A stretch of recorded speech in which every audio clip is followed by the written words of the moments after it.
할렐루야. 사랑하는 성도 여러분, 오늘 함께 나눌 말씀의 제목은 산 소망으로 기뻐하는 우리입니다. 새로운 대통령이 당선이 되었습니다. 국민들 중에 절반은 기뻐하고 절반은 낙심하는 아주 박빙의 결과로 대통령이 당선되었는데요.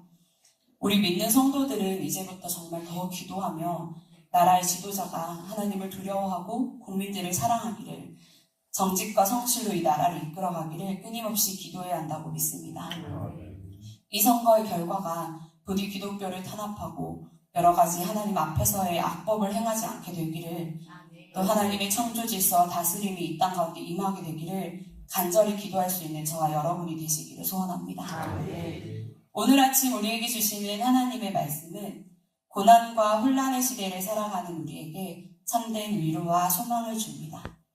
베드로전서는 당시 믿음 때문에 박해받던 성도들에게 쓰인 편지입니다. 경제적인 어려움, 사회적인 배척, 신앙을 지킨다는 이유로 겪는 수많은 고난 속에서도 성도들이 믿음을 잃지 않고 이겨내도록 격려하기 위해서 쓰였습니다. 이 말씀이 오늘 저와 여러분의 삶에도 동일한 하나님의 위로와 격려, 은혜와 평강으로 임하시기를 원합니다.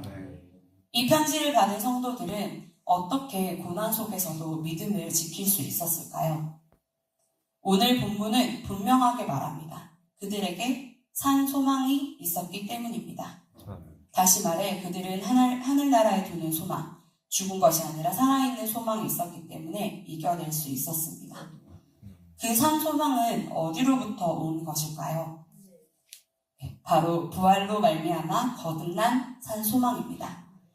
3절에 보시면 그의 많으신 긍휼대로 예수 그리스도를 죽은 자 가운데서 부활하게 하심으로 말미암아 우리를 거듭나게 하사 산 소망이 있게 하시며 라고 말씀하십니다. 하나님께서 우리를 긍휼히 여기셔서 예수 그리스도를 죽은 자 가운데서 다시 살리셨습니다. 그리고 우리는 그 부활로 말미암아 다시 태어난 사람들, 곧 새로운 생명을 얻은 자들입니다. 그 결과 우리는 죽은 소망이 아니라 산 소망, 즉 현재도 살아있고 능력이 있으며 우리 삶을 이끌어가는 소망을 가지게 되었습니다. 이 산 소망은 단순한 기대감이나 막연한 바람이 아닙니다. 예수 그리스도의 부활이라는 확실한 사건을 근거로 한 소망입니다.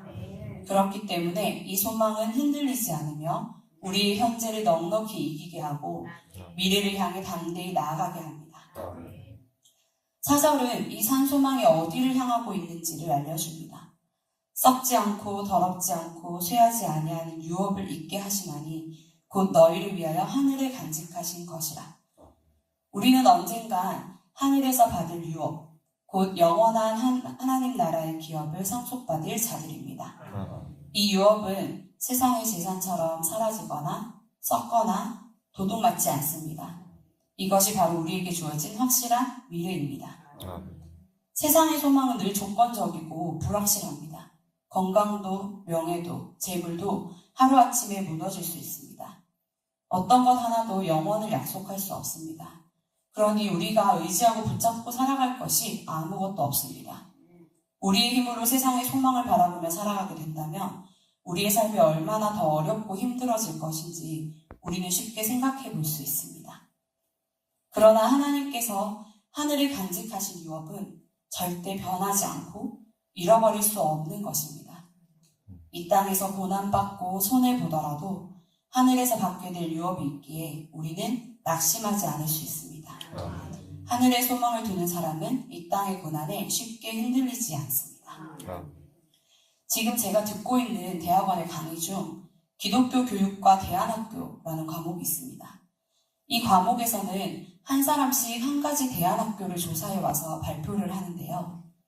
몇 주째 다양한 학교에 대한 발표를 들었습니다. 저는 아프리카 케냐에 있는 리프트 밸리 아카데미라는 기독교 기숙학교에 대해서 조사했습니다. 그 학교는 아프리카 전 지역의 선교사님들의 자녀와 케냐의 현지 학생들을 위해서 운영되고 있는데요. 그 학교에서는 아이들이 철저한 신앙교육을 받고 세상의 모든 학문이 하나님으로부터 비롯되었음을 배웁니다.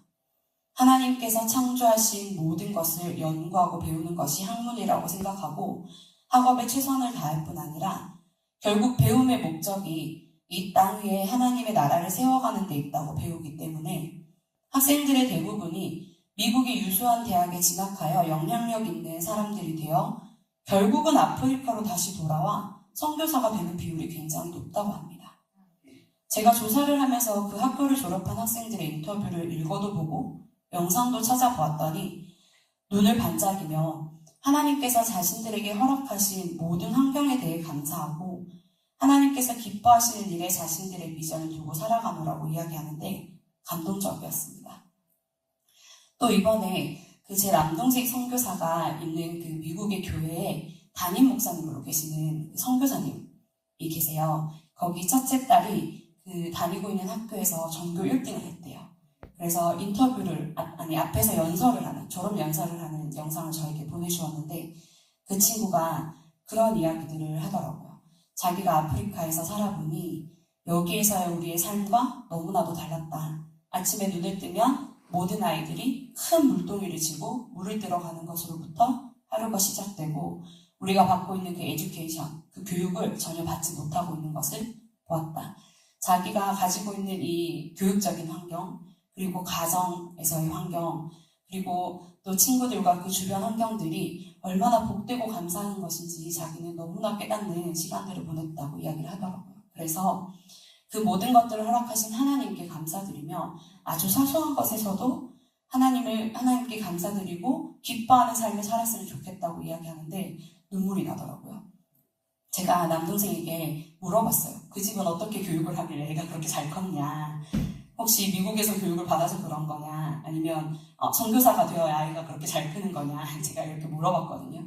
그랬더니 선교사 자녀라고 다 그렇진 않아. 근데 그 친구는 하나님을 정말 어릴 때 인격적으로 만나서 하나님이 인도하시는 삶을 살았기 때문에 그런 고백이 가능하다, 이렇게 얘기를 하더라고요. 그래서 제가 내 힘으로 아이를 키워서는 저렇게 키울 수는 없겠구나 라는 생각을 하면서 하나님 앞에 이 아이가 정말 바르게 서고 하나님을 인격적으로 만나서 하나님이 키워주시는 자녀가 되었으면 좋겠다. 그래서 그 삶이 정말 복되고 하나님 앞에 감사하면서 정말 천국의 소망을 두고 살아가는 아이가 된다면 제가 봤던 이런 감동을 주는 아이들이 될 수 있지 않을까라는 생각을 해봤습니다. 그런데 다른 학생 한 분이 조사해온 학교가 있었습니다. 그 학교는 우리나라에 있는 학교라 이름을 제가 밝히긴 좀 그런데요. TV에 소개도 많이 되고 유명한 대안학교입니다. 그 학교의 주제가 교가가 TV에 나오고 많은 사람들이 부르곤 했었어요. 그곳은 학생의 행복을 위해 다양한 경험들을 하고 자신이 가장 좋아하는 것을 찾을 수 있게 돕는 학교였습니다. 모든 것이 개인의 행복을 위해서 가능하다고 가르칩니다. 프로그램은 나쁘지 않았어요. 굉장히 혁신적이고 이런 프로그램을 통하면 아이들이 굉장히 삶의 만족도가 높아지겠다라는 생각이 들었습니다. 겉으로 보기에는 학교 다니는 내내 아이들이 너무 행복해 보이고 그 학교 영상을, 홍보 영상을 아이들이 직접 계획해서 찍었는데 굉장히 좋아 보였어요. 나도 저 학교에 다녔으면 참 재밌었겠다. 학창시절 즐거웠겠다. 이런 생각들이 들었습니다. 그런데 졸업을 앞둔 학생들의 인터뷰가 굉장히 충격적이었습니다. 하나같이 하는 이야기가 불안하다, 무섭다, 두렵다였습니다. 삶을 어떻게 살아가야 할지 막막하다고 이야기했습니다. 그 아이들의 눈빛이 너무나도 공허해서 같이 수업 듣는 분들이 모두들 참담한 심정이라고 이야기를 나눌 정도였습니다. 졸업을 한 학생들의 인터뷰도 마찬가지로 충격적이었습니다.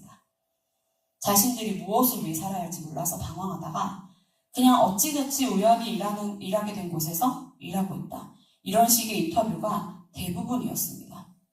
그 발표를 듣던 우리 모든 수업 시간의 사람들이 그 아이들의 짧으면 3년에서 길면 12년의 시간이 너무 아깝고 그 인생이 너무 불쌍하다고 이야기를 나눴습니다.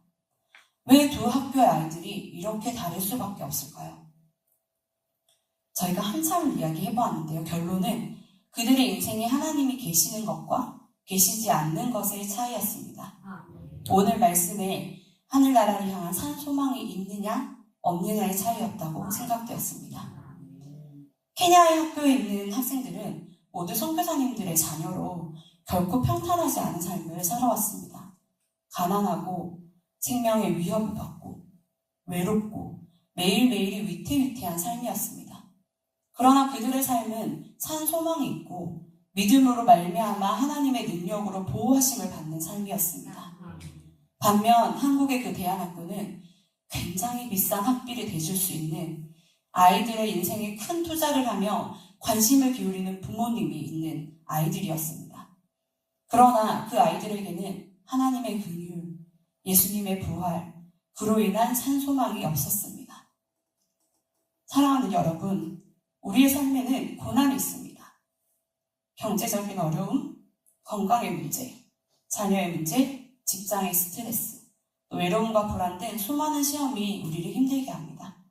뿐만 아니라 믿음을 지켜나가는 것에는 더욱더 큰 고난이 있습니다. 성도로서 삶을 살아내기에 세상은 계속해서 우리에게 거짓과 경건치 못한 행위를 요청합니다. 신앙을 지켜나가는 것을 비난하고 핍박합니다. 그러나 기억하셨으면 좋겠습니다. 우리에게 주어지는 이 시험들은 잠깐의 근심을 하게 할 뿐 오히려 우리는 크게 기뻐하게 됨을 기억합시다. 하나님은 우리의 믿음을 끝까지 지키시고 보호하십니다. 그러나 동시에 우리에게 시험과 고난을 허락하십니다. 이것은 모순이 아니라 하나님은 우리를 사랑하시기에 우리의 믿음을 연단시키고 단련하시는 것입니다. 오늘 본문 말씀 6절과 7절을 함께 읽어볼까요? 베드로전서 1장 6절 7절 말씀입니다. 시작. 그러므로 너희가 이제 여러 가지 시험으로 말미암아 잠깐 근심하게 되지 않을 수 없으나 오히려 크게 기뻐하는도다. 너희 믿음의 확실함은 불로 연단하여도 없어질 금보다 더 귀하여 예수 그리스도께서 나타나실 때에 칭찬과 영광과 존귀를 얻게 할 것입니다. 아멘.